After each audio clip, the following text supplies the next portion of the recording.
यह कोई साधारण कहानी नहीं है। यह वह ट्रेनिंग है जो भगवान ने शब्दों में नहीं, जीवन के अनुभवों में सिखाई है। अगर आपने इसे समझ लिया तो दुख आपको छू नहीं पाएगा। बहुत समय पहले की बात है, एक ऐसा समय जब लोग भगवान को मंदिर में ढूंढते थे लेकिन जीवन में नहीं। उसी समय एक साधक था। ना वह बहुत बड़ा ज्ञानी था, ना ही किसी आश्रम का महंत।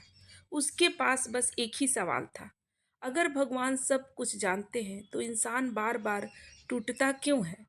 यह सवाल लेकर वह एक दिन शिवालय पहुंचा। साधक ने शिवालय के सामने बैठकर कहा, हे महादेव, मैं पूजा नहीं मांगता, मैं बस समझना चाहता हूँ कि जीवन इतना कठिन क्यों है। महादेव ने कोई उत्तर नहीं दिया, मौन रहे। पूरा वातावरण शांत था। तभी साधक को समझ में आया, भगवान की पहली ट्रेनिंग। हर सवाल का जवाब शब्दों में नहीं होता, कुछ जवाब अनुभवों से मिलते हैं। जब जीवन चुप हो जाए, जब कोई रास्ता न दिखे, जब भगवान भी मौन लगे, तो समझ लेना यही असली ट्रेनिंग शुरू होने का समय है। साधक रोज आने लगा, पूछना छोड़ दिया, बस बैठता, देखता और भीतर झांकता। धीरे धीरे उसे एहसास हुआ कि जिस दुख से वह भाग रहा था, वही उसे मजबूत बना रहा है। उस दिन पहली बार साधक ने शिवलिंग पर दायरा देखी।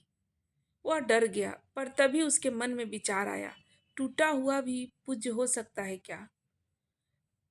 यही तो महादेव है जो टूटे हुए को भी स्वीकार कर लेते हैं। जीवन में टूटना असफल नहीं है, टूटने के बाद भी खड़े रहना ईश्वर की ट्रेनिंग है। साधक मुस्कुराया, क्योंकि वह समझ चुका था, भगवान कहानी नहीं सुनाते, भगवान जीना सिखाते हैं। अगर आप इस सीरीज को पूरा देखना चाहते हैं तो जरूर मेरे पूरे वीडियो को जरूर सुनें। दर्द सबसे बड़ा शिक्षा होता है, और जब दर्द अपने ही देते हैं तब इंसान टूटता नहीं, ये तो निखरता है या तो बिखर जाता है। साधक अब रोज शिवालय जाता था, लेकिन अब वह शांत नहीं था, उसके भीतर एक आग थी। एक दिन उसने कहा, महादेव, दुश्मन से लड़ना आसान है, लेकिन अपने ही सबसे ज्यादा चोट देते हैं तो वो सहा नहीं जाता है। महादेव फिर भी मौन रहे, लेकिन उस दिन मौन में भी उत्तर छिपा हुआ था। साधक का सबसे भरोसेमंद मित्र उसके पीठ पीछे उसके खिलाफ बोलने लगा। जिस पर उसने सबसे ज्यादा विश्वास किया था, वही उसे नीचे दिखा रहा था। साधक का मन चीखा, महादेव, यही न्याय है। भगवान जब मजबूत बनाते हैं तो सहारा नहीं देते, परीक्षा देते हैं। अगले दिन साधक ने देखा, शिवलिंग पर चढ़ा जल धीरे धीरे बहकर नीचे चला जाता है। वह जल रुकता नहीं, शिकायत नहीं करता। तभी उसे समझ में आया, हर किसी को पकड़ कर रखना ईश्वर की मर्जी नहीं होती। जो लोग अपना साथ छोड़ देते हैं, वह आपकी कमजोरी नहीं, आपकी अगली शक्ति की तैयारी होती है। साधक के मन में बदलाव आया। वह सच बताना चाहता था, लड़ना नहीं चाहता। लेकिन शिवालय में बैठते ही उसके भीतर एक अजीब गूंजी। वो आवाज अजीब थी, जो खुद को साबित करने में ऊर्जा खर्च करता है, वह अपनी मंजिल भूल जाता है। उस दिन साधक ने सीखा, चुप रहना कमजोरी नहीं, हर लड़ाई लड़ना जरूरी नहीं, और हर रिश्ते को बचाना भी जरूरी नहीं। भगवान आपको कभी गलत होने से दूर नहीं करते, वह बस आपको सच दिखा देते हैं। साधक ने पहली बार धोखे को बोझ नहीं माना, बल्कि दीक्षा माना। अब वह टूट नहीं रहा था, वह तैयार हो रहा था। जब सब कुछ छीन जाए तो भी विश्वास कैसे बचा रहे, महादेव की सबसे गहरी बात। भगवान की सबसे बड़ी ट्रेनिंग कुछ देना नहीं होती, सब कुछ छीन लेना होती है, क्योंकि जो बचा रहता है वही असली विश्वास होता है। अब साधक के पास ना मित्र बचा, ना ही मान सम्मान, ना ही सहारा। लोग उसे देखकर कहते, यह तो अंदर से टूटा हुआ इंसान है। लेकिन सच यह था कि अब उसकी ट्रेनिंग सबसे ऊंची स्तर पर पहुंच चुकी थी। एक रात साधक का छोटा सा आश्रम आग में जल गया। जो थोड़ा बहुत बचा था वह सब राख हो गया। वह देर तक खड़ा रहा, रोया नहीं, चीखा नहीं। बस एक सवाल मन में आया, अब क्या बचेगा। भगवान पहले छीन लेते हैं, लेकिन आप जान सके कि आप बिना चीज़ों को भी पूरे हो।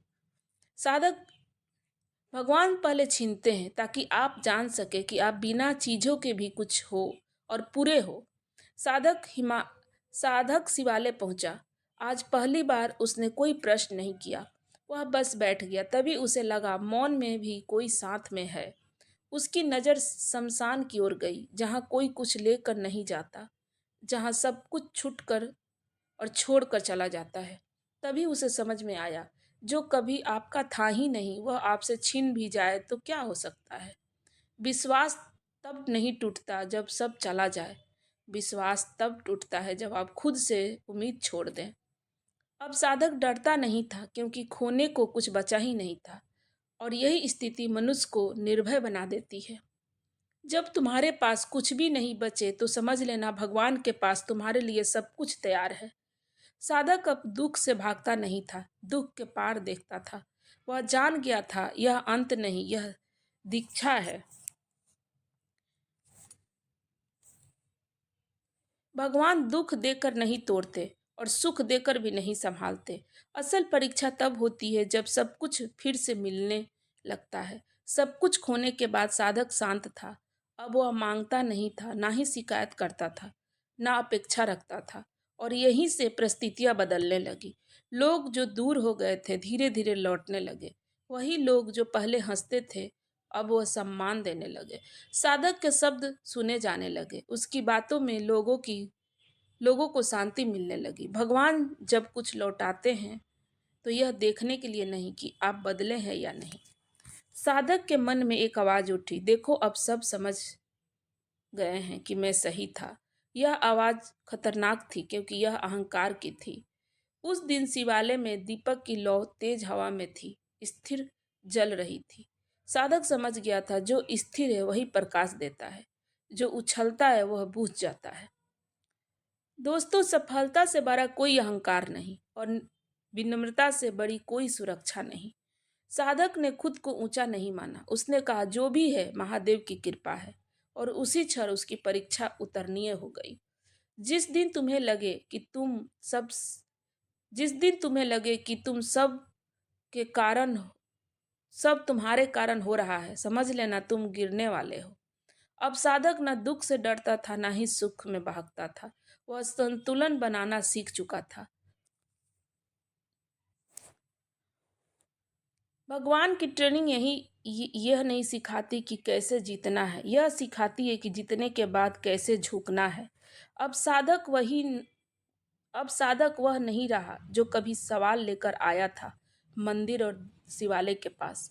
अब उसके पास ना कोई शिकायत थी, ना ही भय, ना ही अपेक्षा। अब वह उपस्थित था भगवान के सामने। एक दिन शिवालय में एक बालक आया और पूछा, अगर भगवान सब कुछ करते हैं तो इंसान क्या करता है। साधक बस मुस्कुराया और उत्तर नहीं दिया। वह जान चुका था हर उत्तर बोला नहीं जाता। दोस्तों, जब तुम चुप रहकर दूसरों को मजबूत बना दो तो समझ लेना भगवान की ट्रेनिंग पूरी हो गई है। उस रात साधक ने सपना देखा। महादेव शमशान में बैठे हैं, चारों ओर सन्नाटा है। महादेव ने बस उसके कंधे पर हाथ रखा। कोई मंत्र नहीं, कोई वरदान नहीं, बस स्वीकृति दे दी। साधक समझ गया, भगवान साथ है लेकिन सहारा नहीं बनते। वह आपको समक्ष और सक्षम बना देते हैं। भगवान उन्हें नहीं चुनते जो सबसे ज्यादा बोलता है, भगवान उन्हें चुनते हैं जो सबसे ज्यादा सह पाता है। अब साधक कहानी नहीं सुनाता था, वह लोगों को जीना सिखाता था। और यही से महादेव की सबसे बड़ी कृपा है और यही महादेव की सबसे बड़ी कृपा है। अगर यह ट्रेनिंग आपके जीवन में जुड़ी लगे तो समझ लीजिए महादेव ने आपको भी इस मार्ग पर बुलाया है।